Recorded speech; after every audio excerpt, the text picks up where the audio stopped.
Nakikalayo na ang kapulisan sa Central Visayas sa ilang mga counterparts dito sa Mindanao nunod sa dakong posibilidad sa pakiglambigit sa grupo sa mga tulisan dito ug sa mga tulisan nga nagbase dinhi sa Subo. Nakita nila nga managsama ang pattern sa gihimong pagpanuli sa usa ka pawn shop ug jewelry store ning dakbayan sa Subo ug dito sa Cagayan de Oro City. Samtang kumpiyansa ang PNP nga lig-on ang mga ebidensya nga gihuptan sa Cebu City Police Office batok sa mga dinakpang suspect sa pagpanulis, apil na ang gitumbok nga mastermind sa maong krimen. Gipaubos na sa inquest proceedings ang mga dinakpan, lakip na si Jigger Heverola, Dan Carlo Flores ug Jordan Bacchiano.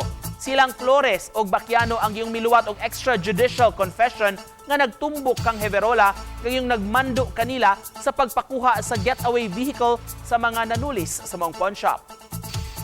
Cebu City Police Office obtained extrajudicial confessions. Also, naasay mga pieces of evidence nga nakuha.